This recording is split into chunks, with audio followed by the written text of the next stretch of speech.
those two drastically different psychological frameworks actually translate into measurable physical changes in your nervous system. Yeah, and to really get into that, we have to start with the baseline programming that honestly millions of people are walking around with right now. Absolutely. Before we analyze ancient monks or, modern science, we really need to look at the tension created by modern religious and cultural environments. Mm-hmm. So, Maria Lytle's dissertation on women's sexual experiences maps out this massive psychological collision. And it's one that you, listening, might have navigated yourself. Modern mainstream culture basically blasts the message that sex is a casual, expected milestone. Right. It's just a simple rite of passage. Yeah, exactly. Which crashes head on into conservative religious messaging, where that exact same biological drive is characterized very, very differently. Yeah, and we're looking at this strictly from a psychological perspective, right? Just observing the tension this creates in the human mind. The research highlights how, within certain evangelical frameworks, sexual desire is often framed not as a natural phase, but almost as an affliction. Oh, wow. Like a disease. Kind of, yeah. Like a daily battle that needs to be actively fought and contained. The dissertation actually breaks down how love itself is categorized in these teachings to manage that tension. Right. The different Greek words for love. Yeah. So you have agape, which is taught as unconditional godly love. And then you have philia, which is affectionate brotherly love. And those are safe. Right. Those are safe. Those are totally encouraged. But then you introduce eros, which is sexual romantic love. And eros is surrounded by caution tape. Yeah, heavy caution tape. It's treated as this highly volatile substance that, if it's not heavily restricted by rules, leads to moral decay. The crucial part of Lidl's research, though, is how the brain actually internalizes those warnings. Because the data reveals two completely different psychological processing modes. Okay. The first one is called introjection. Introjection. Yeah. So when someone is running the introjection software, they have internalized those rules in a really punitive way. They view their own natural sex drive as evidence of a profound human flaw. Ah, that sounds exhausting. It is. Yeah. They effectively build an internal surveillance state. They are constantly monitoring their own thoughts and urges to ensure they meet this super rigid spiritual standard. Okay, let's unpack this, because if introjection creates an internal surveillance state, that sounds like a massive cognitive load. Massive. Is this just an emotional burden, or does running that specific program actually shut down the physical hardware? It acts as a massive physiological restrictor. Really? Yeah. Sex and spirituality. And maybe some magic, too. The dissertation found that women operating from this introjection perspective experience skyrocketing levels of sex guilt and drastically lower sexual permissiveness. Wow. Their nervous systems are perpetually in a state of defense. You cannot fully surrender to a physical experience if, a part of your brain is standing guard with a clipboard, making sure you aren't committing a moral failure. It's like driving with the psychological parking brake fully engaged. That's exactly what it is. You are literally burning out the engine, trying to move forward while simultaneously pulling yourself backward. But Lidl's research outlines a second, entirely different way of internalizing those exact same religious teachings. Right. And it's called identification. Yeah, and identification completely flips the paradigm. How does it work? Instead of viewing the drive as a flaw to be managed, the individual views their sexuality as a sanctified divine gift. It becomes an active expression of their faith rather than a threat to it. That's a huge shift. It's huge. Yeah. And the data is incredibly clear here. Women who adopt this identification perspective, who basically reframe intimacy as inherently sacred, they report significantly higher levels of actual physical sexual satisfaction. So if simply changing the label from sinful to sacred fundamentally upgrades the physical experience, it makes total sense that humanity would try to intentionally hack that response. So absolutely. And long before modern psychologists were mapping out identification, ancient Eastern traditions had already turned this psychological reframing into an applied science. They really did. Because they recognize that the mind and the body are not a dualistic system. They aren't separate. Right. They are one continuous loop. Let's look at the Taoist approach to sexual energy, for example. In the Taoist framework, sexual energy, or Jing, is not something dirty. Jing, J-I-N-G. Right. And it's also not viewed as something meant only for procreation.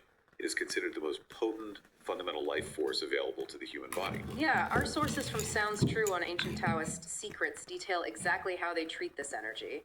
The core philosophy is all about cultivation and circulation. Because modern Western culture usually treats sexual energy like a firework. You know, you build it up, you launch it, it explodes in one localized release, and then the sky goes dark and you just feel exhausted. Yeah, that's a great way to put it. But Taoism teaches that this energy shouldn't be rapidly expelled like that. No, it is about redirecting the physiological momentum. So Taoist practices involve highly specific breath work and muscular contractions. Hold it in. Well, to take that localized energy and literally circulate it up the spinal column. The goal is to wash the entire central nervous system in this vitality, rather than just releasing it outward and losing it. It's essentially a closed loop recycling system for a house. Ooh, like that. Like, instead of using all your electricity to light up one giant floodlight until it blows a fuse and blacks out the neighborhood, you capture that current, you recycle it, and you gently distribute it to power every single appliance you use for days. Exactly. And that distribution completely alters the hormonal aftermath. It creates a steady plateau of emotional and physical vitality rather than, a spike and a sudden crash. That makes a lot of sense. But if we shift over to tantric traditions, the methodology becomes vastly more extreme. And we really need to make a critical distinction here. Because of how it's portrayed today. Yes, because the modern commercialization of Tantra has completely distorted its original purpose. Yeah, the moment you say Tantra, everyone assumes you are talking about the Kama Sutra. Right. But the Wikipedia texts we are pulling from separate these entirely. The Kama Sutra is an ancient guide to the pursuit of Kama, which literally translates to pleasure and sensual gratification. Exactly. Whereas historical tantric sexual yoga is about the pursuit of moksha. Moksha, which means liberation. Right, complete spiritual enlightenment. And to achieve that liberation, Hindu and Tibetan Buddhist tantric practitioners developed rituals that were designed to just overload the psychological software. Overloaded. Well, in Hindu Tantra, there is a practice called Maithuna, which is the ritual of sexual union. But this wasn't performed in isolation. It was the culminating act of the Panchamakara. The 5 M's. Yes, often called the 5 M's. And this was a highly secretive ritual involving 5 deeply forbidden substances. Forbidden in that culture, right? Very forbidden. It involved consuming alcohol, eating meat, eating fish, parched grain, and finally, sexual intercourse. I mean, in a society that demanded strict vegetarianism, sobriety, and celibacy from its holy practitioners, consuming meat and alcohol before engaging in ritualistic sex wasn't just rebellious, Oh no. it was deeply scandalous. Beyond scandalous.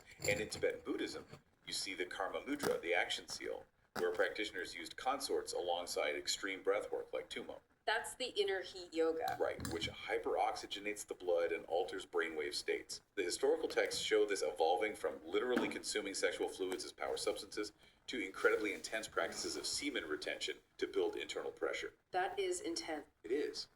But what's fascinating here is the underlying psychological mechanism. Yeah, why do all of that? Right, why construct a ritual entirely out of things your culture says will damn your soul? Exactly. Well, because to the tantric master, the greatest barrier to enlightenment is the illusion of duality. Okay, meaning. The false idea that the mundane, dirty physical world is separate from the pure, divine spiritual realm. By engaging in the most taboo acts imaginable, but doing so with absolute, rigorous spiritual focus, they force the brain into a paradox. Oh, wow. Yeah, they short circuit the judgment centers of the mind. They completely shatter the duality, forcing the practitioner to realize that the divine exists even in the forbidden. That is wild. They were deliberately crashing their own cultural operating system. Exactly. But okay, let's bring this out of the ancient monasteries, because most of the people listening to this deep dive right now are not consuming taboo substances in secret Himalayan caves to short circuit their brain's default mode network. Probably not. So how is this concept of sacred, intentional sexuality actually showing up in the modern bedroom? It is showing up as a massive wave of reclamation. Reclamation. Yeah. People are taking the core mechanism of the intentional, mindful embodiment of physical sensation, Yeah. and they are stripping away the religious dogma. They are creating highly personalized rituals to rewrite their own software. Especially people trying to heal from that exact religious interjection and guilt we discussed earlier. Yes, exactly. We have an article from FedEx titled Rituals of Desire. And it documents how modern women are completely redesigning their physical spaces to force a psychological shift. Mm-hmm. Like, they aren't just lighting a candle to make the room smell nice, they are building literal altars in their bedrooms. Right. They use carnelian crystals specifically to invite passion and selenite for mental clarity. And the intention behind these items is what really matters. It is sensory grounding. Yeah, when you transition from a chaotic workday where your brain is answering emails and managing stress, your sympathetic nervous system, your fight or flight response, is highly active. Oh yeah, mine is always active. Right. And you cannot access deep physical pleasure in that state. So the Candlelit preludes and the use of ecstatic dance are mechanical tools. Mechanical tool. Yeah, shaking the body literally helps discharge trapped cortisol and signals to the brain that the environment is safe now. That's amazing. And the Kinsey Institute actually backs this up with data. They found that 75% of women report feeling significantly more empowered and liberated when they actively incorporate these mindful, intentional practices into their sex lives. Wow, 75%. Yeah. The article gives a great example of a 32-year-old artist named Emily. She felt like she was stuck in this cycle of rote, uninspired intimacy, just, going through the motions. Very common. Right, and she started utilizing these specific rituals, like stepping into the space and using vocal affirmations like, I am a vessel of pleasure. She used that to actively rewrite the narrative in her head before engaging with her partner. It is a profound way to command your own attention and demand presence in your own body. Okay, wait. I actually have to push back on this. Oh, really? Go ahead. Because on paper, saying I am a vessel of pleasure while surrounded by perfectly placed selenite crystals sounds incredibly empowering. But in reality, if the ultimate goal is to let go and actually feel your body, isn't setting up a highly curated altar just giving your brain 10 new things to manage? Oh? I mean, if I'm trying that hard to be mindful and sacred, I feel like I'd be so hyperfixated on doing the ritual correctly that I'd completely detach from the physical sensation. You're basically spectatoring your own sex life. I love that you brought that up. Because your intuition is pointing straight at the most confounding problem in modern sex therapy. Really? Yes. The phenomenon you were describing is exactly why mindfulness is not a magic bullet. Oh. And this bridges us directly into the clinical science. Because when researchers take this exact concept, hyper-focused mindfulness and bodily awareness, and test it in a rigorous laboratory setting, the results completely defy common sense. Okay, here's where it gets really interesting. Yeah. Dr. Lori Brotto and Julia Vilton published a clinical study in the Journal of Sex Research. And they tested exactly what happens inside a woman's body when she's forced to be perfectly mindful. Yes. They brought 41 women into a clinical lab, hooked them up to monitors, and had them watch erotic films. But the critical variable was what happened between the films. The researchers divided the women's attention using two different audio tasks. Okay. Task one was the pure mindfulness condition. This was a guided clinical body scan. So just focusing on their bodies. Right. The women were explicitly instructed to turn their absolute focus inward. They were told to pay deeply neutral, present moment attention to their physical sensations, specifically zeroing in on their genital arousal. Basically, stay completely in your body. And task 2 was the complete opposite. It was a mental distraction. Exactly. A visualization exercise where the women were told to imagine taking a peaceful, relaxing walk through a lush green forest. Like, don't think about your body at all, just let your mind wander through the woods. Right. And to measure the impact of these two tasks, the researchers tracked two completely distinct metrics. The first was subjective sexual arousal. Subjective. Yes, this is the psychological measurement. The women held a physical dial and a rhesometer and literally turned it up or down to indicate how mentally turned on they felt in that exact moment. Got it. So that is our software measurement. Like, does my brain feel aroused? Exactly. And the second metric was genital or physical arousal. The hardware measurement. Right. Tracked objectively using a vaginal pulse amplitude device. It uses light to measure the literal physiological blood flow to the genital tissue. Wow. Yeah. So your brain might say one thing, but this device measures what the blood vessels are actually doing. Okay, so we have the subjective dial in the hand and the objective pulse monitor on the body. The women do the mindfulness body scan, focusing intensely on their physical sensations. And the results are a total, complete paradox. They really are. The mindfulness task did successfully increase their subjective arousal. Their minds felt more turned on. It even increased their mind-body concordance, meaning their brain and body were communicating better. Correct. But UT, the mindfulness task resulted in significantly lower physical genital arousal compared to the women who just visualized walking through a forest. It completely upends the modern sacred sexuality narrative. Totally. The women who were instructed to explicitly focus their attention on their genital sensations experienced less physical blood flow than the women who were actively distracting themselves by imagining trees. Wait, that feels totally backwards though. I know. Because if I'm distracting myself with the forest, I'm not present. And if the goal of mindfulness is complete relaxation and presence, my parasympathetic nervous system should be activated, which is biologically required for arousal. Right. So why would taking the pressure off and just observing my body actually kill the physical response? Well, this raises an important question about what mindfulness actually does to human cognition. Okay.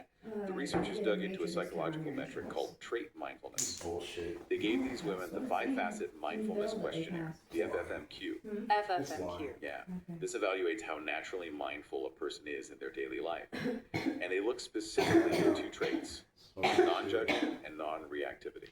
What does that mean in this context? This means when you feel an emotion or sensation, you don't judge it as good or bad, and you don't react to it, you just observe it neutrally. Oh, like a scientist observing a chemical reaction behind glass. Precisely.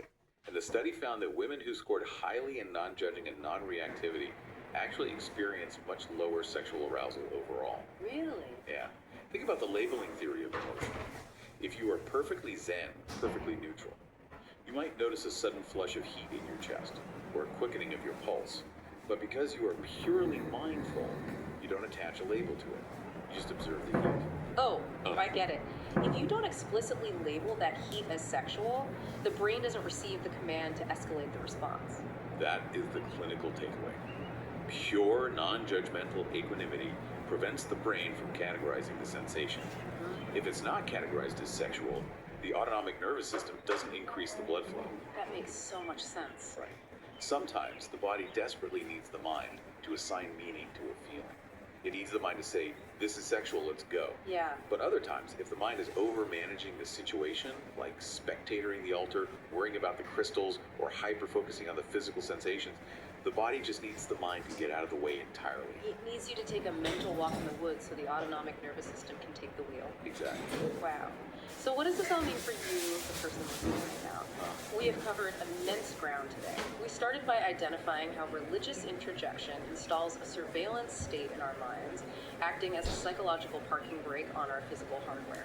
We examined how ancient Taoist and Tantric masters sought to bypass those restrictions. They didn't just rebrand sexuality.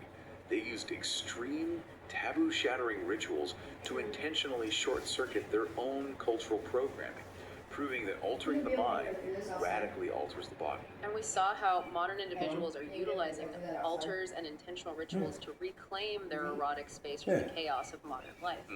And finally, we crashed headfirst into a clinical paradox. We discovered that while intention is powerful, hyper-focusing on our physical bodies with pure, neutral mindfulness can actually turn down our biological hardware.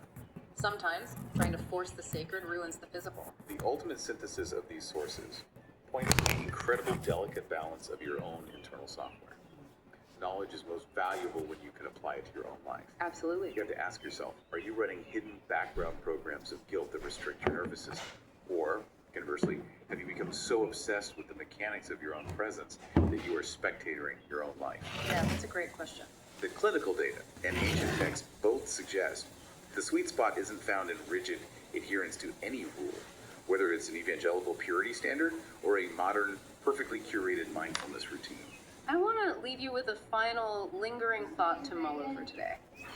We've learned that ancient tantric masters What? achieved transcendent bliss What? not by following the rules perfectly, but No. by completely destroying the societal taboos that kept them contained. Right. And we've just seen modern clinical science prove that a little mental distraction like letting your mind wander away from the intense focus of the bedroom can actually increase your body's natural arousal more than hypervigilant observation. So, is it possible that the ultimate key to human satisfaction isn't about perfectly analyzing our bodies or executing the perfect ritual or having the exact right crystals on the nightstand? Maybe the profound psychological relief we are all actually looking for is giving ourselves permission to lose control. Sometimes, the absolute best way to run an operating system is to intentionally let it crash.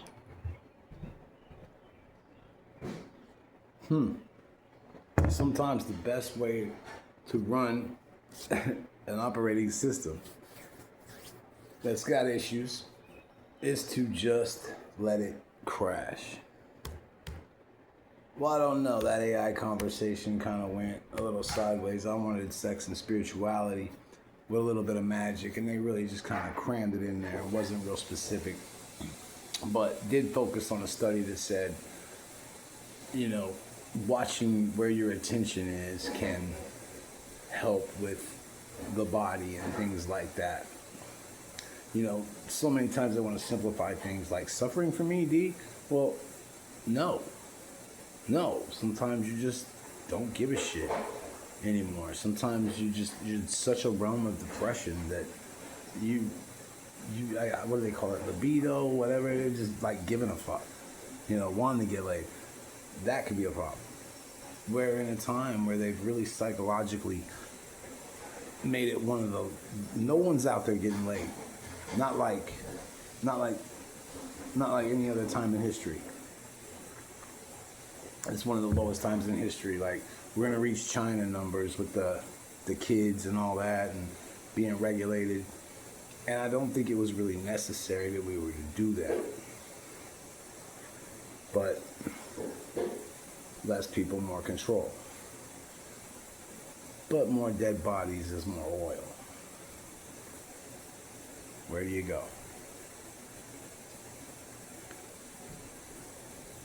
Oh. That was great. I don't know. Rituals can help reclaim sexuality and empower modern femininity by creating a dedicated, intentional space to unlearn cultural shame, foster body awareness, and invoke archetypes of the feminine power. According to the sources, international practices allow women to move from a state of societal conditioning towards sexual sovereignty. So yeah, I guess doing these things independently are the best ways, you know, with porn and everything they got us looking at. The attention gets focused, things get set, and then in a real moment, you know, it's just, it don't feel right. Watch where you place your attention. Good talk. Y'all have a good day, man. It is Memorial Monday. And what was Memorial Day? Today? No, man, like what was it? What was Memorial Day? I think Memorial Day is memorials for like people in the war and shit. Wars, yeah, pretty much. A veteran. Liberty Memorial. Liberty Memorial, yep. Yeah. Korean War, the Forgotten War. Don't remember that. Not much on it.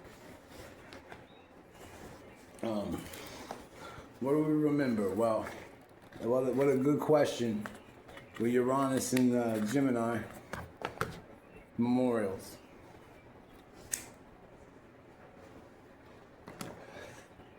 You know, we don't remember shit. We don't know nothing about these wars. We know what they wrote. But when it comes to wars, it's no. You're not getting the truth, the whole truth, and nothing but the truth. No side of it. It'll always be the good guys were taking out the bad guys. But not so. I mean, that's the world we live in. And let's remember that. You know, like, none of these countries we've ever warred with have ever wrote laws against my constitutional freedom. The only people to do that reside at the White House. You know what I mean? So until any of these troops really go after the actual common enemy to our freedom, what am I thanking you for? I guess let's get real. What should we really thank you for? You know, thank you for being the strongest military industrial complex there is. Because I'd hate to be in a country with the weakest military. And, you know, so it kind of sucks. You know, they take your freedom, they take your money, they build a big military industrial complex. You're bitching about it, you hate it, times are rough. You know, it's go fuck yourself. Because if we're not building the biggest military industrial complex, some other dictator out there is. Okay? And if his economy outruns our economy, it's only a matter of time before they come over with all these new smart weapons and take your freedom anyway. So, there is a balancing act out there. Knowledge is power that's gone way too far and been used way too wrong. But what we don't know is that regardless of all these wars, whatever, and all these nukes they talking about, people have survived nuclear bombings. You know, nukes ain't all that bad. The world is bigger than our bullshit. No matter how many nukes we build, no matter how many direct energy weapons we want to burn down, however much rainforest there is, the world will build right over all our bullshit, and we won't even make a dent in this place. It's bigger than that. Nature, everything out there, it doesn't have to play our fucking game. There's places we haven't even discovered yet. I mean, and there's places we've discovered that we ain't allowed to go to. You know, every scenario you can think of. Mercury faces Lilith today. Your shadow self has a message. What could that be? Be prepared. Tomorrow marks one of the most psychologically intense transits of the entire year, and most people have no idea what's about to hit them. May 25th, 26th. May 25th isn't just another day. It's a cosmic confrontation between your conscious mind and everything you've buried in the depths of your psyche. This is the day when Mercury, the planet of communication and rational thought, locks into a precise opposition with Black Moon Lilith, the keeper of your shadow self. And here's what nobody's telling you. This isn't just about feeling a little off or having some interesting thoughts. This is about truths that have been waiting in the dark, and tomorrow they're coming to the surface whether you're ready or not. A line has already been drawn. You might have already started feeling it. Maybe it's the way conversations have been getting tense. Maybe it's the thoughts you've been having that you'd never say out loud. Maybe you've been biting your tongue more than usual. Or maybe, just maybe, you've been on the verge of saying something that could change everything. And if you've been feeling a strange pressure building in your throat, like words are stuck there waiting to burst out, keep watching. Because there's one specific reason why this is happening to you right now, and I will explain it later, so stay tuned. But first, you need to understand why the next 48 hours are unlike anything we've experienced this year. Because tomorrow isn't just about one transit. It's the trigger for a cascade of events that will shake the very foundation of how you communicate, what you believe, and who you allow yourself to be. We've been building toward this moment. Let me paint the picture of where we are right now. Just over a week ago, on May 16th, we had a new moon in Taurus, a grounding, stabilizing force. Yes. But the very next day, Mercury entered Gemini, its home sign, and everything started to speed up. Your thoughts got faster, your conversations multiplied, information started flooding in from every direction. But here's what's... Let's stop there. And I'll see if AI touches on it right here. But what's David always saying? Like, between the new moons and the full moons, this one in particular, you know, what you do in between now and that full moon will dictate what's going on in your life for about the next 12 years. No, 6 months. Huh? No, 6 months. But between the new moon and full moon, yeah. But what you do in that 6 months, where your attention is, where your thoughts are, the energy you're in, will pretty much be what you're in for the next 12 years of your life. Huh. So, Why is that? why is that? What makes that happen? Well, what was the new moon in? Scorpio? No, that's still gonna be the full moon, Scorpio, and then the new moon was So the new moon was in Gemini. the new So moon, it was in Taurus. Taurus. And then Scorpio will be its polarity of that. So yes, Scorpio will be the full moon. But we are in Gemini now. That's the sun. So, and this Right, but the new moon is always in the sun sign. well, it was a dark moon as well. It was a dark balsamic moon in Taurus. Like, Is it? What's yes, Gemini? yes, these are endings. You know what I mean? Beginnings that are endings. You know what I mean? It's weird. It's weird karmic shit. But yeah, you're coming in on endings. So the new moon in Scorpio, though, that's more your deeper secrets. You know what I mean? That's a lot of sexuality, rules the genitals. I mean, I don't know how to predict that one yet, but David Palmer, again, the king, he says, we'll dictate what's going on for the next 12 years. That, I find it hard to believe. That's a hell of a call to make, but that was the new moon. Anyway, but here's what's the difference this time. What's different this time? Mercury didn't just enter Gemini alone. On May 17th, it immediately collided with Uranus, the planet of disruption and awakening. That conjunction, it wired your nervous system differently.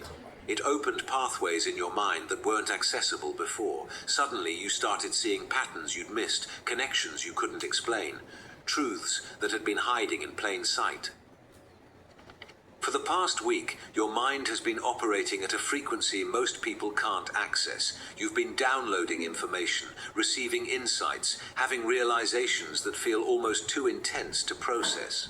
And all of this, every single bit of it, has been preparation for tomorrow. Because tomorrow, at 1:10 in the afternoon, Mercury in Gemini forms a perfect 180-degree opposition to Black Moon Lilith in Sagittarius.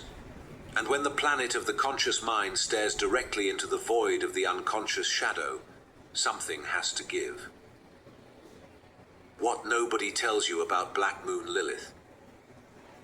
Most people have never even heard of Black Moon Lilith, and those who have often misunderstand what she represents. Let's see if This he isn't really some tells it. asteroid floating through Let's see if he really space. tells it. This is the lunar apogee, the point in the moon's orbit where it's furthest from Earth. It's a point of maximum distance, maximum isolation, maximum exile. And that's exactly what Lilith represents in your psyche. The parts of yourself you've exiled, the thoughts you've been told are inappropriate, the desires you've learned to suppress, the rage you've been taught to swallow, the truth you've been conditioned to hide. Lilith is the voice that refuses to be tamed. She's the part of you that knows you're lying to yourself, that sees through the comfortable narratives you've built, that demands authenticity even when it's terrifying. She's been in Sagittarius since late last year, exposing where you've been censoring your beliefs, where you've been playing small philosophically, where you've been pretending to agree with things you fundamentally reject. And tomorrow, Mercury, your rational, logical, socially acceptable mind, has to look her directly in the face. Your nervous system is already on fire. Have you noticed it? That electric feeling under your skin, the way your thoughts have been racing, looping, spiraling, the difficulty sleeping, or the vivid, unsettling dreams when you finally do. This isn't anxiety, this isn't stress, this is your nervous system preparing for a massive download of shadow material. Mercury rules the nervous system, and when it opposes Lilith, your entire neural network gets rewired. You become hypersensitive to everything. Sounds feel louder, crowds feel overwhelming, even scrolling through your phone can feel like sensory assault. Your body is trying to protect you from the noise because it knows you're about to need every ounce of clarity you can get. The shadow is about to speak, and it doesn't use polite language. It doesn't care about timing. It doesn't wait for you to be ready. The words you've been swallowing are coming up. Remember when I said there's a specific reason you've been feeling that pressure in your throat? This is it. Mercury in Gemini wants to communicate, wants to express, wants to share every thought that crosses your mind. But Lilith in Sagittarius, she's been holding the forbidden truths, the dangerous opinions, the beliefs you've learned are too radical to voice. Tomorrow, when these two forces collide, the words you've been swallowing start to rise. And here's what makes this so intense. You won't be able to control it the way you usually do.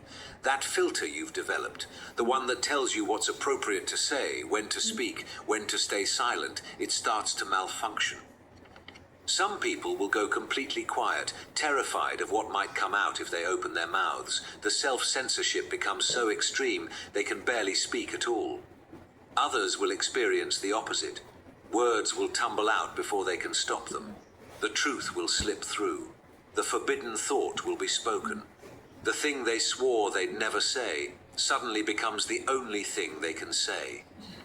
And once it's out, there's no taking it back. That's the thing about a Mercury-Lilith opposition. It doesn't give you the luxury of careful wording or strategic timing. It forces authenticity, even when authenticity is dangerous. You're about to see exactly who's been mirroring your shadow. Here's where things get really interesting. Oppositions don't just happen inside you, they play out in your relationships, and tomorrow you're going to see your shadow reflected back to you through other people. Let's hold it right there. Yeah, so for you to know that it's What they don't tell you about Lilith. Shit, man, we could write a book on this. There probably is one. Lilith was Adam from the Bible's first wife.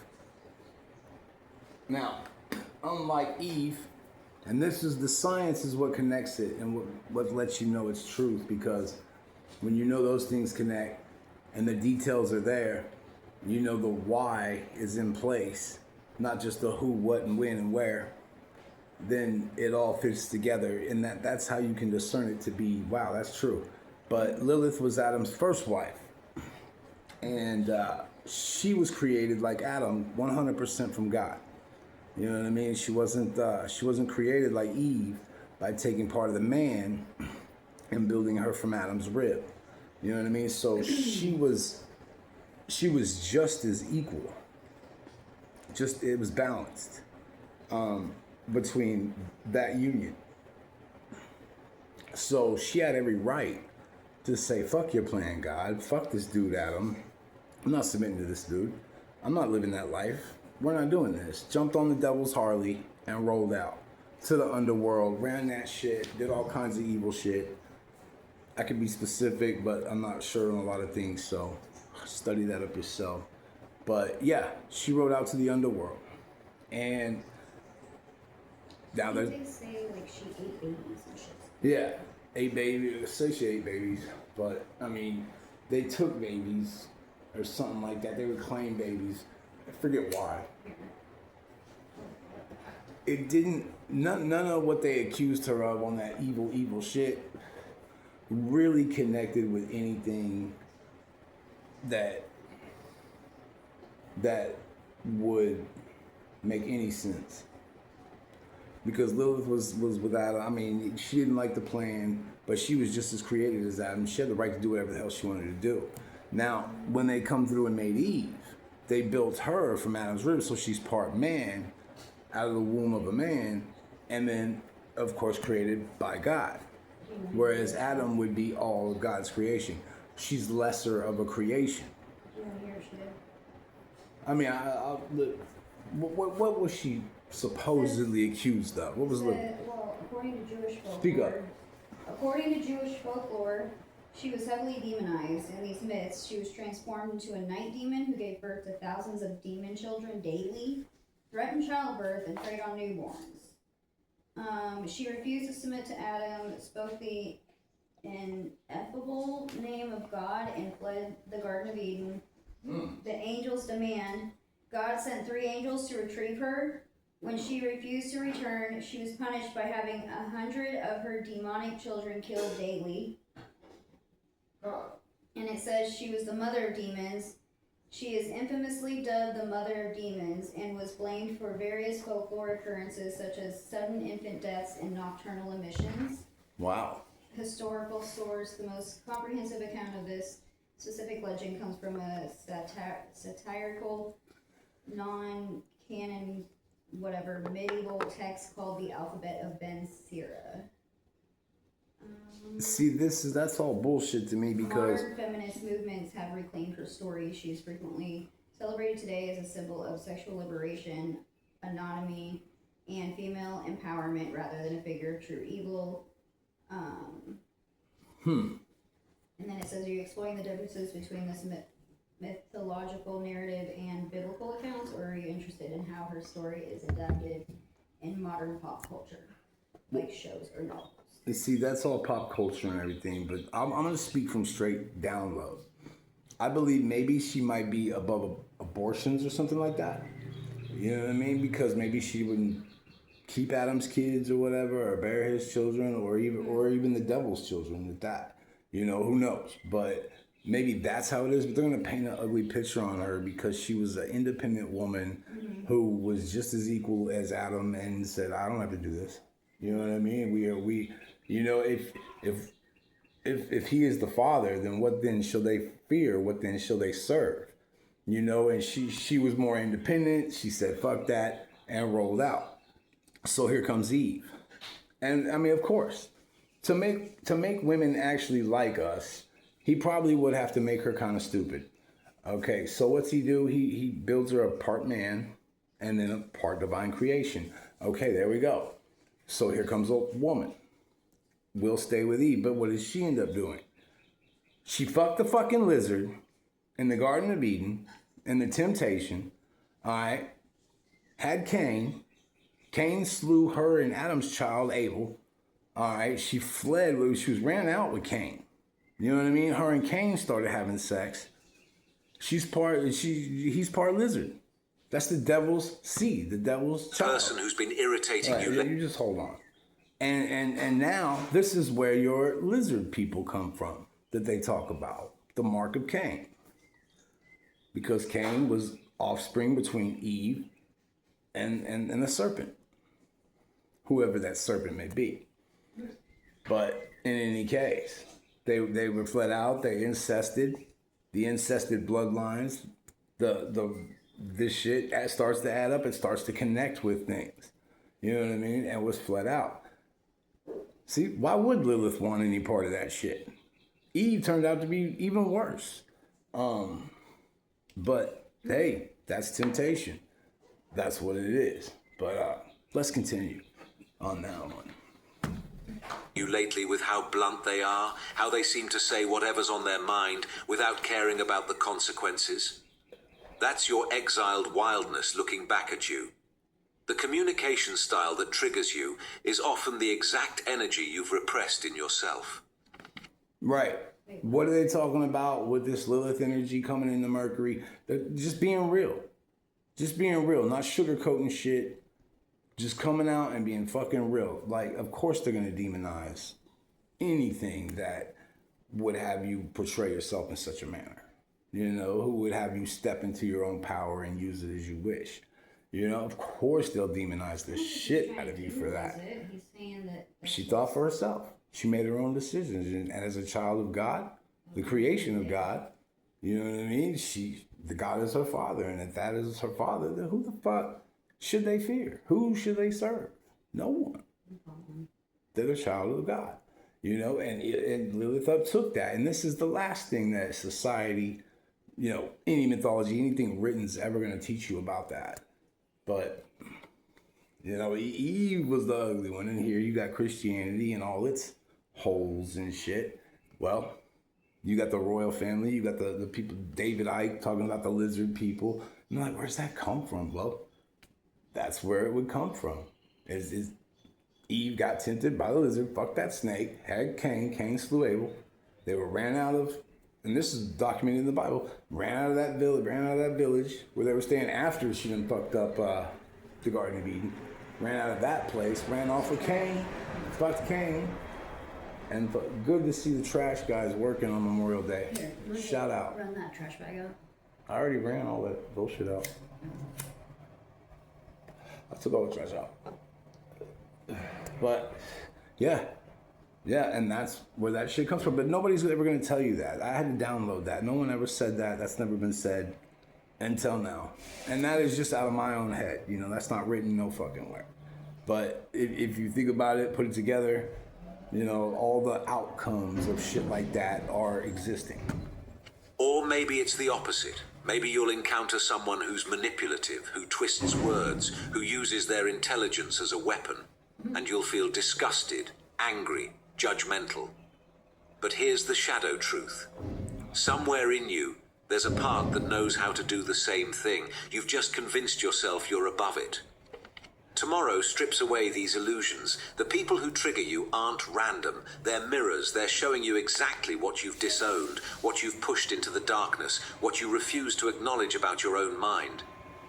And the confrontations that happen tomorrow, they're not obstacles, they're initiations. They're your shadow demanding to be seen, to be heard, to be integrated back into the whole. The sun just squared the nodes. This is karmic. Here's what most astrology content won't tell you. The Mercury-Lilith opposition doesn't happen in isolation.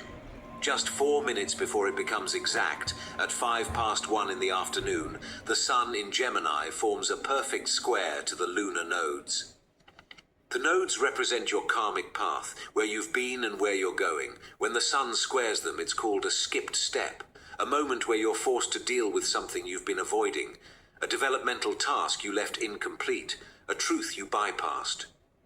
And the fact that this happens 4 minutes before Mercury opposes Lilith, that's not a coincidence. That's the universe saying the shadow material that's about to surface isn't random psychological noise. It's karmic. It's the exact thing you need to confront to move forward on your path. The words that want to be spoken tomorrow, the truths that demand acknowledgement, they're not distractions from your destiny. They are your destiny. You cannot evolve until you give voice to what's been silenced. Damn. You cannot. Damn. I'm saying you cannot give birth to what's been silenced. I guess you can't create what hasn't been spoken. Yeah. Why, surely. Why, surely. My husband used to ejaculate prematurely until this. How about Okay, this so commercial? my husband has this fun habit of Again, ejaculating prematurely Try every time we have sex. I the keep telling him it doesn't matter sexual to me if he needs suggestions to that go. we had on the show earlier. It might work out. Anyway, this your boy, Gillo, on another edition of 12th House, Little Coffee Chats. Just poking fun at shit.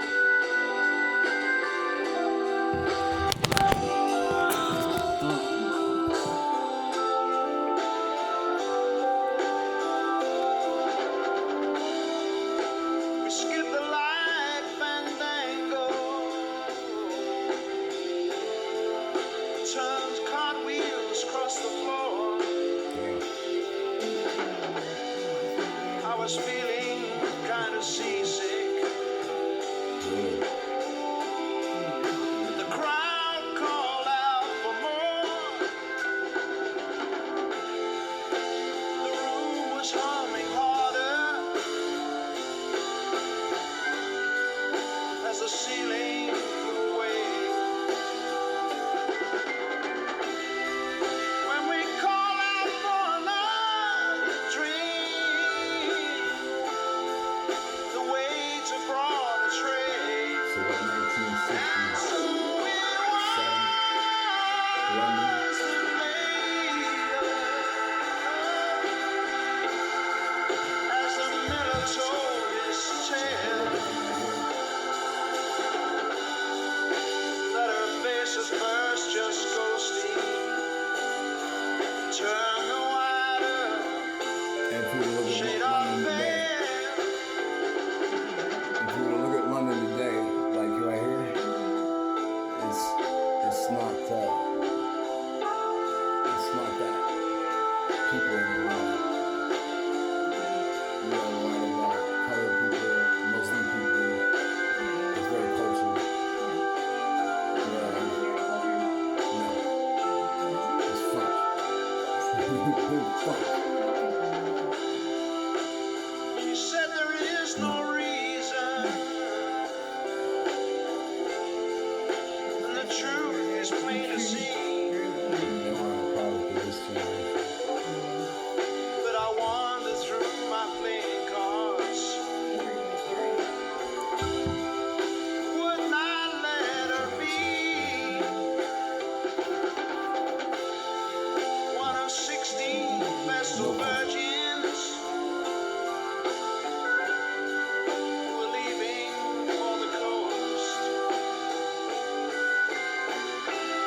told his tale.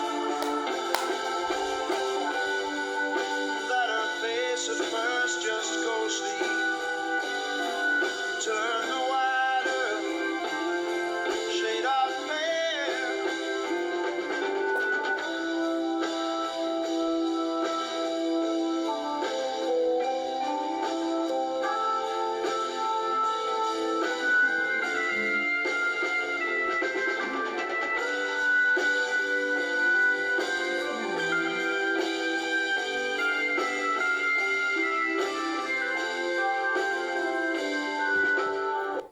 I'm happy to do so because it's an easy task that you've given me, Bassem. You know, you wouldn't know by watching